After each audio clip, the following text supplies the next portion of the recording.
The conference room at Kingston and Sons felt more like an execution chamber that morning. 5 pairs of eyes watched me with varying degrees of contempt as I sat at the far end of the mahogany table, my father's ultimatum still hanging in the air like poison. "The papers are quite straightforward, Alexandra," my older brother Marcus said, his voice dripping with that familiar condescension. "You sell your shares back to the family trust at the agreed-upon price. Clean break, everyone moves on." I looked down at the document before me, 20 pages of legal jargon that essentially erased my stake in Kingston Technologies, the company my grandfather had built from nothing, the company I'd helped transform from a struggling manufacturing business into a tech powerhouse over the last decade. And if I refuse, I asked, though I already knew the answer. Dad's fist hit the table hard enough to make his coffee cup rattle. "Then you're out. No family, no inheritance, no connections. You'll be completely cut off." I studied his face, the face that had once beamed with pride when I graduated top of my class from NIT, before Marcus had convinced him that women shouldn't run tech companies.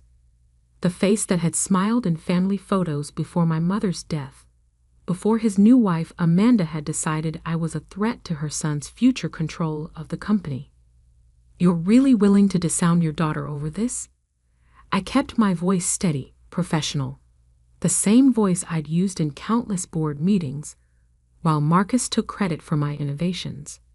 "You brought this on yourself." Amanda cut in, her perfectly manicured hand resting possessively on Dad's arm. "If you just played your role, accepted the position we offered." Ah, yes, the position. Head of Community Relations, a fancy title for planning charity galas and looking pretty in press photos. Never mind my patents, my technical expertise, or the fact that I'd developed the quantum processing architecture that now powered Kingston's most profitable product line. "The price is more than fair," Marcus added, sliding a pen toward me. $10 million for your shares." Most people would jump at that offer. I picked up the pen, weighing it in my hand. $10 million for shares worth at least 50 times that amount. Shares that represented 15 years of my life, countless sleepless nights, and innovations that had transformed the industry.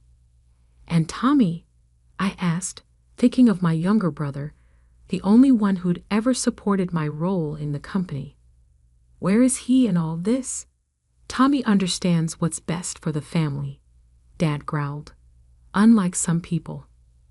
I noticed he didn't mention that Tommy was conspicuously absent from this meeting. Probably because he would have objected, would have reminded them of all I'd contributed. But Tommy was in Hong Kong, managing our Asian operations, conveniently far from this family coup. "The offer expires in 10 minutes, Marcus said, checking his Rolex, the same model he'd bought for all the board members last Christmas, using company funds, of course. "After that, we go with Plan B." Ah, yes, Plan B. The carefully orchestrated campaign to discredit me, to question my contributions, to suggest that my recent erratic behavior made me unfit for any role in the company. They'd been laying that groundwork for months. I looked around the table one last time. Dad, once my hero, now just another angry man who couldn't handle a daughter smarter than his son. Amanda, the stepmother who'd spent 8 years undermining me at every turn. Marcus, the brother who'd never forgiven me for understanding technology better than he did. And the lawyers, blank-faced men in expensive suits, paid well to witness this family destruction. I signed. The scratch of pen on paper seemed impossibly loud in the quiet room. I signed all 20 pages, each signature perfectly matched to my official records. Then I stood, smoothing my charcoal gray suit, the same one I'd worn to Mom's funeral 5 years ago. Wonderful. Amanda practically purred. Now we can all move forward. Yes, I agreed, gathering my things. We can. Marcus was already reaching for the papers, probably eager to file them before I could change my mind. Security will escort you out. Your office has already been cleared. Of course it had. They'd probably started packing it up the moment I entered the building. One question, I said, pausing at the door. Did any of you actually read the quarterly reports I submitted to the board? The technical documentation? The patent filings? Dad waved his hand dismissively. That's what we have teams for. Right? I nodded. Teams, of course. I left them there, followed the security guard to the building I'd practically lived in for the past 15 years. Past the R&D labs where I'd developed the technologies that had saved the company. Past the engineers who looked away, ashamed or afraid to meet my eyes. Past the wall of awards, many of them bearing my name, though I noticed those were already being taken down. In the lobby, I paused to look at the massive portrait of my grandfather, the company's founder. He'd always said that in business, like in chess, you had to think 5 moves ahead. I wondered what he'd think of today's game. My phone buzzed as I reached my car. A message from my real lawyer, not the family-approved one who'd witnessed the signing. Everything in place. Countdown starting now. I smiled, thinking about the other documents being filed at this very moment, about the shell companies and investment vehicles I'd carefully constructed over the past 2 years, ever since I'd first noticed Marcus's growing influence over Dad, about the trades that would start executing automatically at midnight. They thought they'd won, thought they'd forced me to sign away my birthright for a fraction of its worth. They didn't know that I'd been preparing for this day, moving pieces into position while they were busy planning my downfall. They'd forgotten the first rule of technology: always have a backup plan.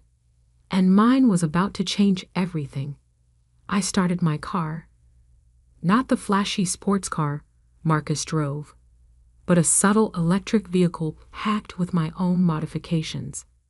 As I pulled away from Kingston Technologies headquarters, I glanced in my rearview mirror.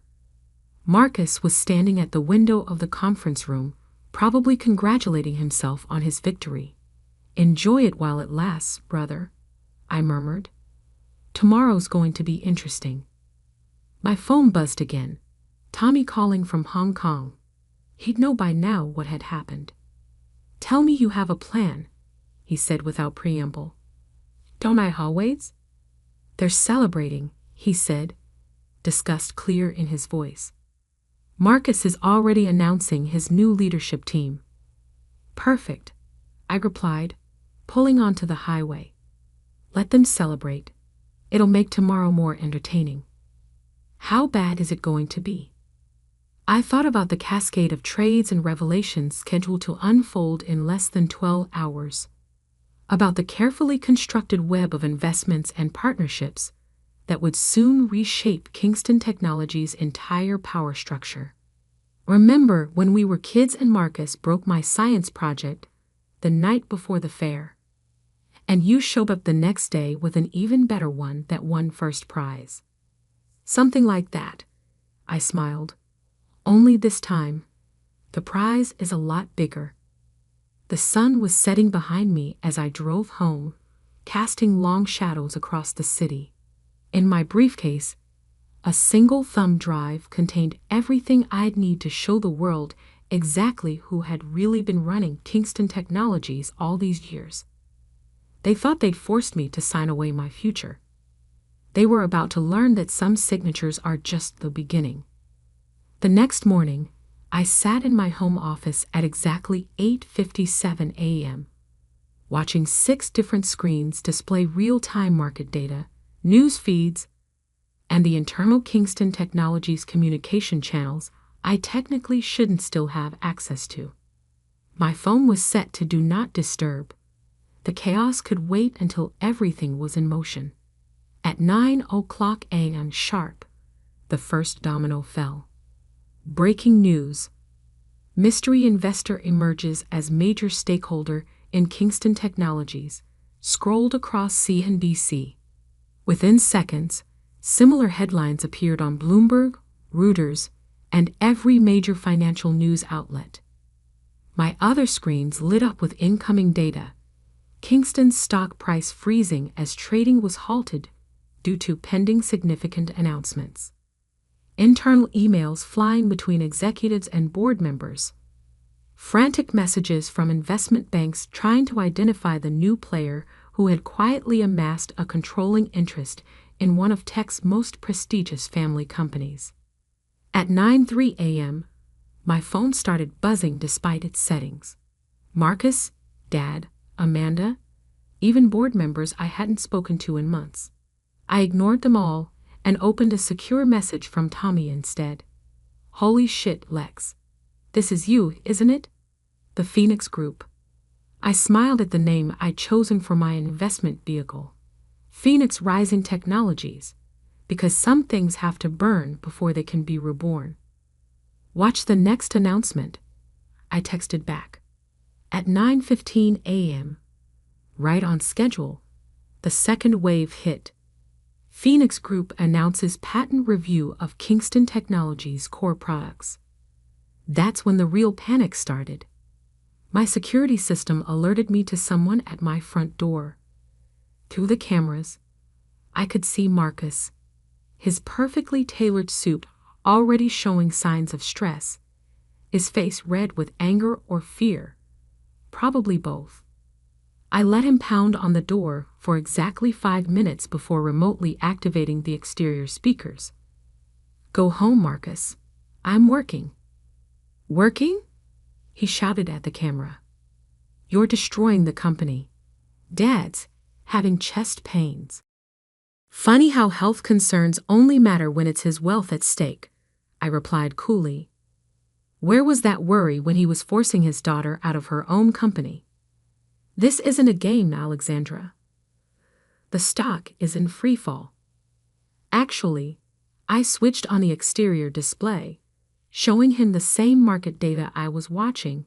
Trading is just suspended. The freefall starts in about 20 minutes when it resumes. Unless what? His voice cracked slightly. Unless the board calls an emergency meeting, with all shareholders, including the new majority owner. He stared at the camera, realization finally dawning. Phoenix Group, it's you? But how? We made you sell your shares. You made me sell my direct shares, I corrected. Did you ever wonder why I took such a low price without negotiating? Why I never fought the evaluation? Too busy celebrating your victory to check what else I might own. My phone buzzed again. Tommy sending a series of laughing emojis, followed by, Marcus just called me screaming. Dad's lawyer is having a meltdown in the executive boardroom. At 9:30 a.m., trading resumed. Kingston's stock dropped 30% in the first minute. Alexandra, please. Marcus was almost whimpering now. We can talk about this. Whatever you want. Board seats, executive position, name your price. I activated the house's external screens, displaying the same presentation I'd been preparing for 2 years. Slides showing exactly how I'd built my position in the company. Small tech startups I'd quietly acquired, each holding crucial patents that Kingston's products depended on. Strategic investments made through shell companies, while Marcus was busy playing corporate politics. Key personnel who jumped ship with me, taking their expertise to companies now owned by Phoenix Group. The price, I finally said, watching his face as he absorbed the information. How about everything you tried to take from me? The company? The legacy? The future? All of it. Dad will never agree to this. Dad doesn't have a choice anymore. I own 51% of Kingston Technologies as of midnight. Check the SEC filings. He did, hands shaking as he pulled out his phone. I watched his face go pale as he verified the numbers. But the shares you signed over yesterday were less than 8% of my total holdings. Consider it a very expensive lesson in due diligence. My phone lit up with an urgent message from the board secretary. Emergency meeting called for 11 a.m. Attendance mandatory for all major shareholders. You should go home and change, I told Marcus through the speaker. You look a bit disheveled for such an important meeting. He stared at the camera for a long moment, mouth working but no words coming out. Finally, he turned and walked back to his car, shoulders slumped, looking nothing like the triumphant victor he'd been just yesterday. Once he was gone, I opened my secure line to Tommy. You're patched into the executive boardroom feed, he said without preamble. They're in complete meltdown. Amanda's already called 3 different lawyers. Dad's demanding to know how this happened. And you? Watching the best revenge plan in corporate history unfold while eating popcorn in Hong Kong. By the way, did you really buy that AI startup in Singapore last year just to get their patents before Kingston could? Among other things, I smiled, checking my other screens. The stock had stabilized at a 40% loss. Major clients were calling for reassurance about their contracts. Investment banks were scrambling to understand the new power structure. You know they're going to fight this, Tommy warned. Let them. I have one more card to play. At 10:45 a.m., I finally turned my phone back on. The messages were exactly what I expected. Threats, pleading, attempts at negotiation. But one caught my eye. A text from Mom's old assistant, Margaret. Your mother would be so proud. She always said you were the only one who really understood what power meant. I thought about Mom, about how she'd fought to keep her seat on the board, even while battling cancer. How she'd made me promise to never let anyone underestimate me just because I was a woman in tech. At 10:55 a.m., I got in my car to drive to the office. It was time to take back what was mine. And I wasn't done teaching them lessons about power. Not even close. The lobby of Kingston Technologies fell silent as I walked in at exactly 10:58 a.m. Employees who had ignored me yesterday now stared openly, phones discreetly recording as I crossed the marble floor in my signature black suit. Not the conservative corporate wear I'd been pressured to adopt, but the sleek, modern style that better reflected who I really was. Ms. Kingston, the security guard stammered, clearly unsure whether yesterday's ban was still in effect. The board, they're waiting. I know, I smiled, taking the security badge from my pocket. Not the one they deactivated yesterday, but a master key I'd created years ago. Another backup plan they'd never known about. The elevator ride to the top floor gave me time to check the latest developments on my phone. Kingston's stock was still suspended after dropping 40%. 3 major institutional investors had demanded emergency meetings, and #Kingston Crisis was trending on Twitter, with tech journalists piecing together the story of how an ousted daughter had orchestrated the biggest corporate takeover of the year. The boardroom doors opened to chaos. Dad was red-faced, shouting into his phone. Amanda sat rigid in her chair, 3 lawyers hovering around her. Marcus paced by the windows, looking like he hadn't slept. Only Tommy, present via video conference from Hong Kong, seemed calm, probably because he was the only one who'd known what was coming.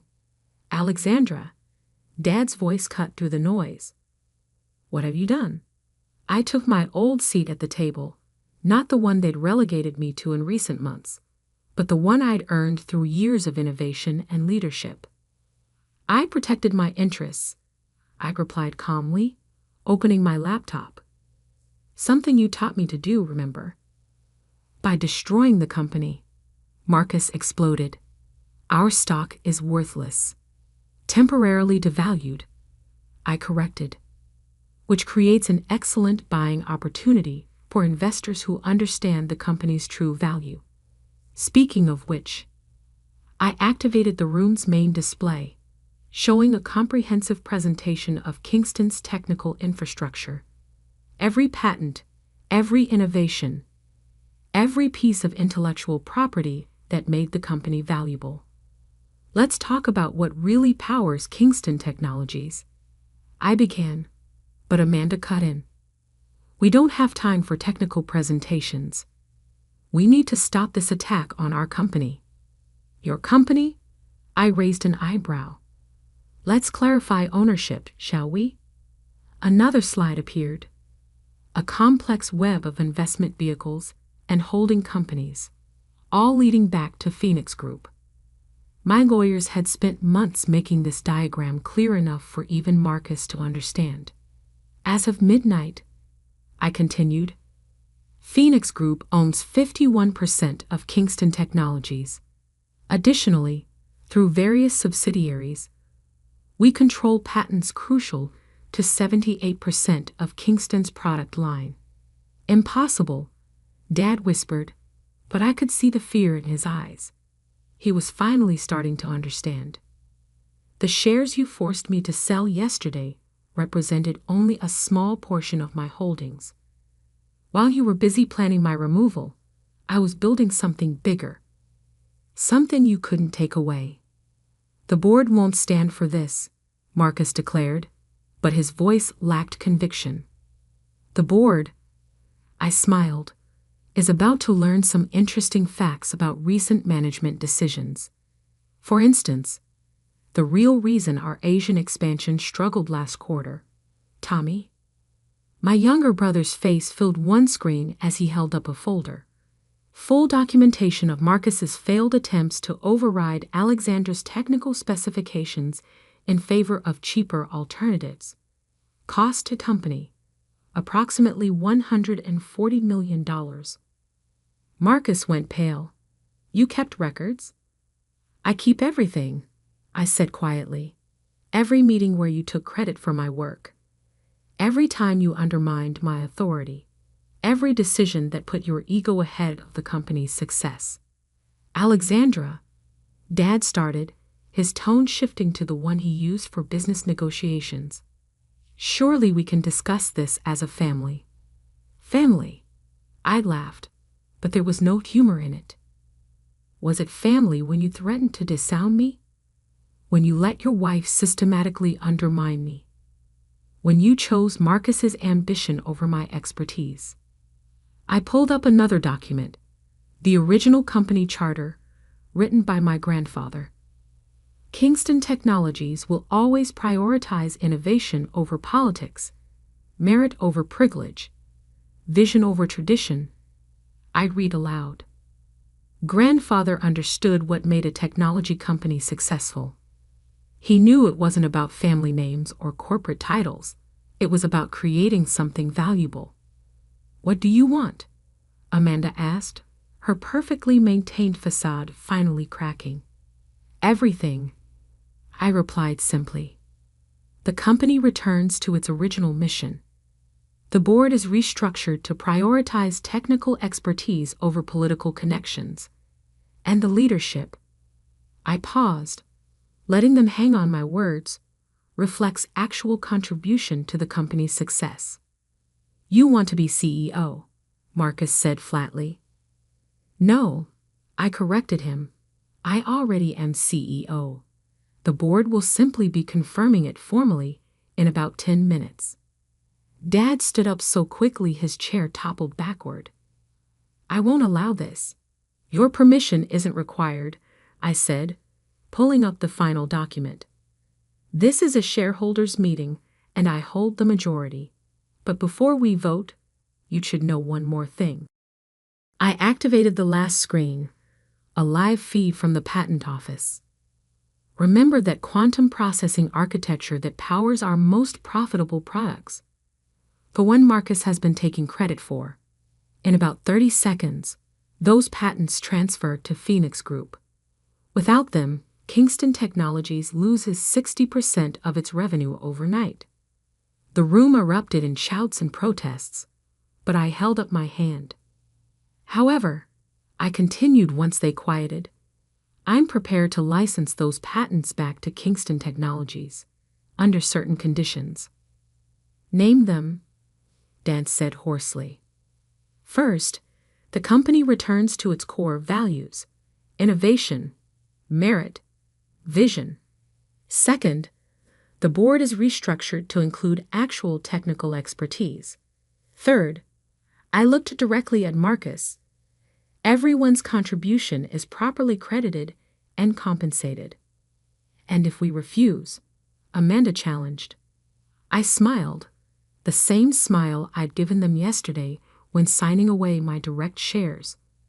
Then Phoenix Group launches its own tech company, using all the patents and innovations I developed. Kingston Technologies becomes nothing but an empty shell with a famous name. The choice was clear. It took exactly 17 minutes for the board to vote me in as CEO. Marcus was relegated to a non-executive position. Dad became chairman emeritus, a title with prestige, but no real power. Amanda and her lawyers left quietly, their influence evaporating with their access to company resources. As the board filed out, Tommy's voice came through the video link. That was the most beautiful corporate takedown I've ever seen. I looked around the boardroom, my boardroom now, the place where, just yesterday, they tried to force me out of my own company. It wasn't about revenge, I said, though part of me knew that wasn't entirely true. No, Tommy agreed. It was about justice. About building something they couldn't steal or destroy. My phone buzzed with breaking news. Kingston stock was trading again, now up 10% on news of the leadership change. The market, it seemed, approved of having an actual innovator in charge. Dad lingered at the door, looking older than I'd ever seen him. Your mother, he said quietly. She always said you were the one who truly understood what Kingston Technologies could be. She was right, I replied, not looking up from my screens. She usually was. He nodded once and left, leaving me alone in the room where, just 24 hours ago, they'd thought they'd won. I pulled up the company's project dashboard, already planning the changes needed to return Kingston Technologies to its innovative roots. There would be time later for family reconciliation, for healing old wounds. But right now, there was work to do. Real work. The kind that changes industries, that builds futures, that creates legacies worth fighting for. They'd forced me to sign away my shares, thinking that paper could erase my contribution, my vision, my right to lead. Instead, they taught me the most valuable lesson in business. Sometimes you have to lose something small to win something bigger. And I'd won everything.